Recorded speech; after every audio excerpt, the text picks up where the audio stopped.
It was just another busy afternoon at a small diner tucked away in the heart of the city. The clinking of plates, the low hum of conversation, and the scent of fresh coffee filled the air. Among the waitresses moving quickly between tables was a young woman named Emma, soft-spoken, hardworking, and always polite to every customer, even when she was clearly exhausted. She had no idea that her life was about to change in the most unexpected way.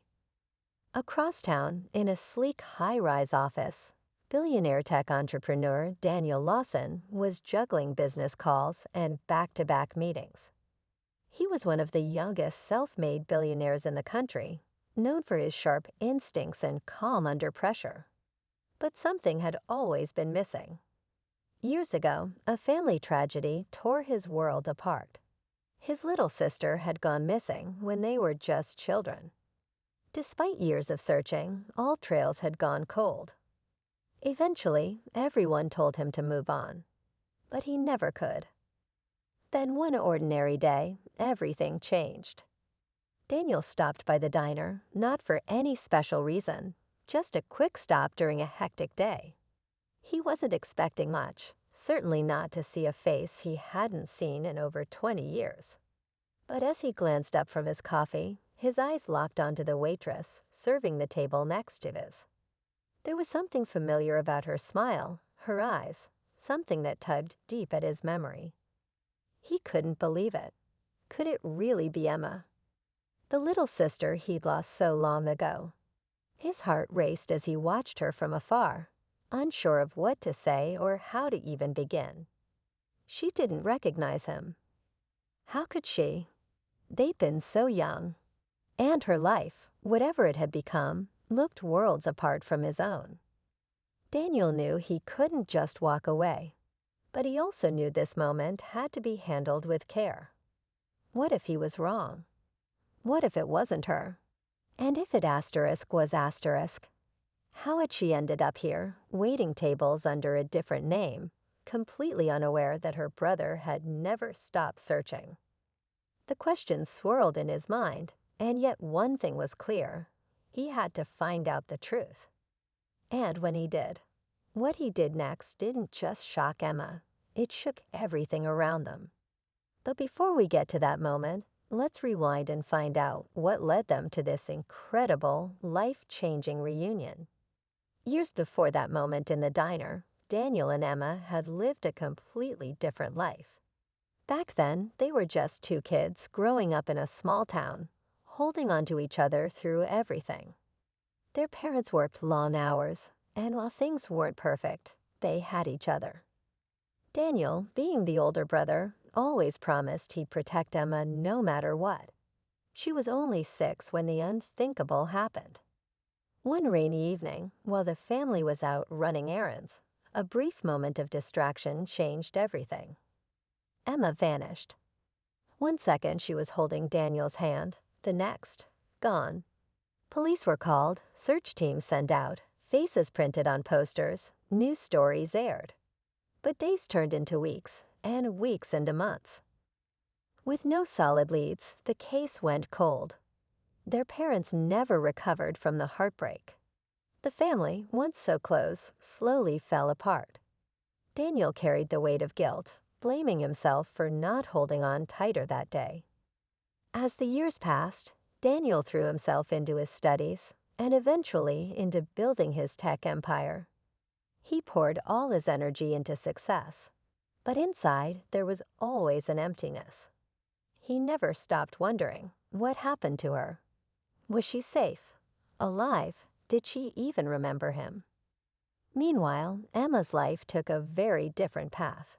She was found and raised by a foster family miles away, too young to recall her real name or much about her past. The people who took her in gave her a new name, Emily, and though they tried their best, life wasn't always kind. She bounced between homes, never feeling like she truly belonged. Eventually, she aged out of the system, took odd jobs, and did her best to get by. The past was a blur, pieces of memories she couldn't quite place. Sometimes she'd dream of a boy with kind eyes, holding her hand. But when she'd wake up, it all faded like smoke. Back in the present, Daniel sat frozen at that diner table. Every instinct told him it was her. The way she tilted her head when she smiled, the dimple on her left cheek, just like their mother's. But she seemed so different, so far from the little girl he once knew. How could he approach her without scaring her away? Should he confront her now, or wait and find out more? He started visiting the diner more often, each time sitting quietly, watching her, trying to gather the courage to speak. Every visit deepened his belief that she was his sister. But as he looked into her eyes, something else caught his attention: pain. It wasn't just the tiredness of long shifts. It was deeper, like she was carrying a story of her own, one she hadn't told anyone. And Daniel began to wonder, what had she been through all these years? Daniel couldn't stop thinking about her. Every visit to the diner left him with more questions than answers. He noticed little things, how Emma always kept to herself during breaks, how she hesitated when someone asked personal questions, and how she seemed to avoid any conversations that touched on family. There was a wall around her, and Daniel didn't know how to break through it without doing more harm than good. He started digging quietly, using the resources at his disposal. With the help of a trusted private investigator, he tried to trace Emma's life backwards. What he found both stunned and saddened him. After being placed in the foster system, Emma's file had gone through multiple agencies and several name changes. No one had ever connected her to the Lawson family. Somewhere along the way, she simply slipped through the cracks. But that wasn't all. The investigator mentioned something strange. There was a sealed file on her early years, something not typically common unless there had been a legal complication, or something someone wanted hidden. It raised new questions Daniel hadn't considered. Had someone kept her disappearance quiet on purpose? Was there more to the story than just a lost child? While Daniel wrestled with these discoveries, Emma was fighting her own battles. The diner job was just enough to cover rent, but barely. Her landlord had been threatening eviction, and her second job cleaning offices at night was wearing her down. She often found herself staring out the window during breaks, wondering if she'd ever catch a break in life. In the quiet moments, she still had flashes, brief, disjointed memories. A blue bike, a red backpack, a voice calling her Em. They came without warning and left just as quickly. She never told anyone about them. One evening, while wiping down a table near the window, she caught Daniel watching her again. She'd noticed him before, always polite, always quiet, always alone. Something about him felt familiar, but she couldn't place it. She thought maybe he was just a lonely businessman who came for the peace and quiet. But that night, there was something different in his eyes. Not pity, recognition, and it unsettled her more than she wanted to admit. Back at his apartment, Daniel stared at a childhood photo of Emma tucked into his wallet. It was worn, the edges frayed, but it was the only picture he had left of her.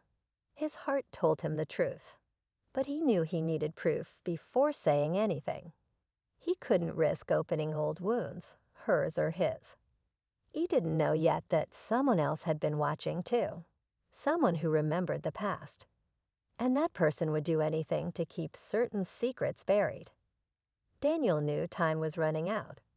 Every day he waited felt like a missed chance to reconnect. But the deeper he dug into Emma's past, the more he realized something wasn't right. The sealed file nagged at him.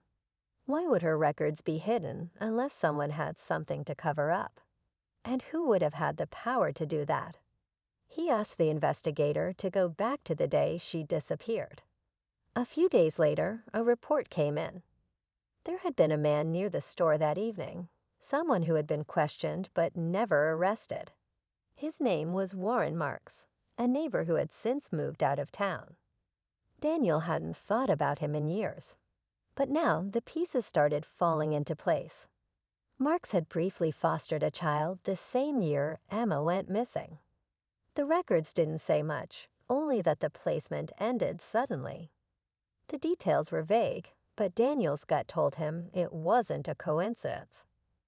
At the diner, Emma began noticing strange things too. A car parked across the street that never seemed to leave. A customer she'd seen once before now showing up multiple times a week, but never ordering more than a cup of coffee. It gave her a sinking feeling she couldn't shake. She was used to being ignored, forgotten, invisible. But now she felt watched. Daniel decided he couldn't wait any longer. He came into the diner late one evening, just before closing. His heart was pounding, his palms sweating. As Emma wiped down the counter, he stood up and walked toward her, picture in hand. But before he could speak, the door swung open behind him. A tall man in a dark jacket stepped inside, his eyes locking onto Emma like he'd found what he was looking for. Emma froze. Her hands trembled, and the color drained from her face. She knew that man. She didn't know how or why, but his presence sent a wave of fear through her. Like something buried deep in her memory had just been ripped open. She stepped back, bumping into the counter, barely breathing. Daniel turned to face the man, instinctively stepping in front of Emma. "Can I help you?" he asked, his voice calm but tense. The man didn't answer. Emma's eyes filled with panic. Something inside her finally clicked, flashes of being pulled into a car, of being told to stay quiet, of a voice that said, "No one's looking for you." Asterisk. The air grew thick with silence. And in that moment, Daniel realized this wasn't just about finding his sister. This was about protecting her from a truth someone had gone to great lengths to hide. The silence inside the diner was unbearable. Daniel's mind raced, trying to figure out who this man was and why Emma looked like she had seen a ghost. The stranger's eyes stayed locked on her, unblinking, unreadable. Then he gave a slow, unsettling smile and took a seat at the counter like he belonged there. "Coffee. Black," he said to no one in particular, tapping the counter with his fingers in a slow rhythm. Emma's legs were shaking. She stepped back, her voice barely above a whisper. "That's him," she said to Daniel. "He was there when I disappeared." Daniel's body tensed, every protective instinct on high alert. But before he could say anything, the man spoke again, this time softly, like he was reminiscing. "You look just like her. Your mother. Always knew you'd grow into that face." Emma gasped, backing away, tears starting to build. "How do you know my mom?" The man glanced at Daniel. "She never told you, huh?" His voice dropped lower. "Your mother and I. We knew each other very well. Before everything went sideways, she trusted the wrong people. And now look where we are." Daniel stepped in. "What do you want?" The man smiled again, but this time it felt like a warning. "Want? No, son. I came to remind her who she really is." The words hit like a punch to the chest. Daniel turned to Emma, trying to read her expression. But she was frozen, lost in a flood of memories that were just now beginning to surface. Images of her mother crying, whispers behind closed doors, a locked room. Pieces that never made sense until now. Then came the twist neither of them expected. The man pulled a folded paper from his coat and slid it across the counter. Daniel hesitated, then opened it. Inside was a copy of a birth certificate. It listed Emma's full name, Emma Lawson *, but under father was not Daniel's dad. It was Warren Marks *. Daniel's breath caught. Emma stared at the paper like it was in a foreign language. "That's not true," she said. "That can't be." But deep down, something about it rang true. The way her mother had acted. The way the family fell apart after she vanished. Daniel's father had never spoken much about the night she disappeared, only that it had broken them. Now it made a horrible kind of sense. This wasn't just a random kidnapping. It was personal, a secret that had been buried for decades. And now that secret was back, demanding to be faced. But what neither Daniel nor Emma knew was that Warren wasn't alone. Someone else had been watching from the shadows, and they weren't going to let the past come to light without a fight. The diner felt like it had been sealed off from the rest of the world. Time slowed as Emma stared at the birth certificate, her hands trembling. She didn't know what to believe anymore. Was her entire life built on a lie? Was Warren Marks really her biological father? And if so, why had he taken her that night like a criminal instead of stepping forward? Daniel stood frozen, trying to process everything. He didn't want to believe it either. But part of him knew there had always been something off about the way their parents had handled Emma's disappearance, especially their mother. She'd shut down completely, refusing to talk about that night. Then Warren leaned in, lowering his voice. She wanted to protect you. But when your mother threatened to tell the truth, she got scared. She thought people would judge her. She thought your father would leave. He looked at Emma. So she lied, said you disappeared, said I stole you. But I didn't steal you, Emma. I saved you. Emma's chest tightened. The pain in her heart felt unbearable. Could her mother really have let everyone believe she'd been kidnapped just to hide an affair? Just to keep the family image intact? Daniel's voice broke through the noise. Whatever happened back then, you don't get to walk in here and pretend it was all noble. You let us suffer for years. You let asterisk her asterisk suffer. Warren didn't flinch. I did what I had to do. You'll understand one day. Before Daniel could reply, the bell above the diner door jingled. A woman stepped in, middle-aged, sharp-eyed, with a quiet authority about her. You're done, Warren, she said, flashing a badge. You're not on the birth certificate because you're her father. You're on it because you forged the document. Warren's face turned pale. The officer walked over, handcuffing him as she spoke. DNA tests don't lie. You're not Emma Lawson's biological father. You took her. You kept her hidden. And now you're going away. Emma's eyes widened in disbelief. Daniel looked at the officer. Then who asterisk is asterisk her real father? The officer paused, looking between them. We don't know yet, but we're reopening the case. There's more to uncover. As Warren was led out, he turned back one last time. They'll never tell you everything. Families like yours, they always have secrets. The door closed behind him, and the silence returned. Daniel walked over to Emma, gently placing a hand on her shoulder. You're safe now. We'll figure the rest out together. But just as Emma nodded, trying to breathe through the moment, her phone buzzed. An unknown number. She answered hesitantly. A voice whispered on the other end. They're still lying to you, Emma. Be careful who you trust.